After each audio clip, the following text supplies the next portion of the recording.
نماز کے اندر کی کچھ ایسی باتیں جن کے بارے میں ہم یہ تصور کرتے ہیں کہ وہ مکروہ ہیں، لیکن دراصل وہ مکروہ نہیں ہوتی ہیں۔ آج اس ویڈیو میں چلیے جانتے ہیں کچھ ایسے اہم پوائنٹس کے بارے میں جس سے کہ ہمیں معلوم ہوگا کہ یہ چیزیں مکروہ نہیں ہوتی ہیں مگر یہ کہ کچھ شرائط کے ساتھ۔ تو سب سے پہلا مسئلہ یہ ہے کہ لوگوں کے ذہن میں اکثر یہ سوال آتا ہے کہ جس جگہ وہ نماز پڑھ رہے ہیں کیا اس جگہ اگر کوئی تصویر ہے تو اس سے ان کی نماز پر کوئی اثر آئے گا یا نہیں آئے گا، یعنی کہ وہ جس بچھونے یا چادر یا پھر جس چٹائی پر نماز پڑھ رہے ہیں اگر اس پر کوئی تصویر بنی ہوئی ہے تو کیا اس سے ان کی نماز فاسد ہو جاتی ہے یا نماز میں کوئی خرابی آ جاتی ہے، نماز نہیں ہوتی ہے؟ تو اس کا جواب ہے کہ ایسے بچھونوں اور ایسی چادروں اور ایسی چٹائی پر نماز پڑھنا مکروہ نہیں ہے، لیکن اس بات کا خاص خیال رکھیں کہ کچھ شرائط ہیں جن کو مد نظر رکھ کر کے نماز پڑھا جائے تو مکروہ نہیں ہے، لیکن اگر وہ شرائط پائی نہ جائیں تو پھر اس صورت میں نماز مکروہ ہو سکتی ہے۔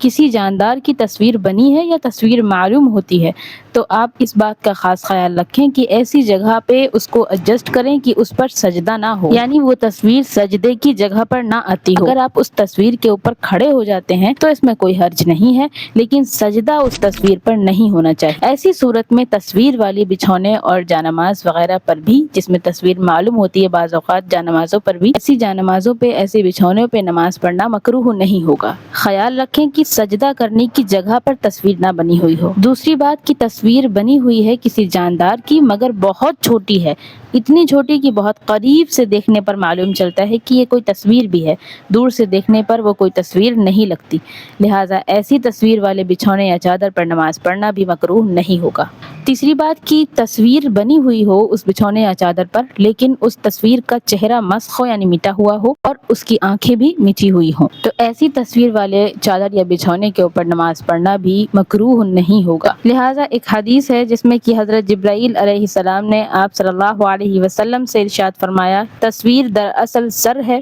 اور اگر سر ہی کاٹ دیا جائے تو تصویر باقی نہیں رہتی۔ لہٰذا حدیث کے اس جملے کے حوالے سے تمام ہی ائمہ فقہا فرماتے ہیں کہ اگر تصویر بنی ہو اور اس کا سر مٹا دیا جائے، آنکھیں یا ناک مٹا دی جائیں تو اس صورت میں تصویر نہیں رہے گی، لہٰذا اس تصویر والی جانماز یا اس تصویر والی چٹائی یا پھر بچھونے وغیرہ پر نماز پڑھنا درست ہوگا۔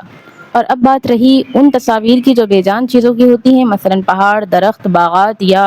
پھول پھل وغیرہ کی تصاویر، ایسی تصاویر پر نماز پڑھنا بالکل جائز ہے۔ آئی وش کی ویڈیو آپ سب کے لیے بہت انفارمیٹیو ثابت ہو، اور اگر آپ اس چینل پر نئے ہیں تو چینل کو سبسکرائب کر لیجیے، بیل نوٹیفیکیشن کو ضرور آن کر لیجیے گا تاکہ آگے آنے والی ایسی ہی انفارمیٹیو ویڈیوز آپ تک پہنچ سکیں۔ اور اگر آپ سب کو یہ مسئلے مسائل کلاس کے اعتبار سے جاننے ہیں تو نماز کورس جوائن کرنے کے لیے کامنٹ باکس میں نماز کورس لکھیں۔ I will inform you how to join the class انشاءاللہ تعالی۔ جزاکم اللہ خیر فار واچنگ۔ السلام علیکم ورحمۃ اللہ وبرکاتہ۔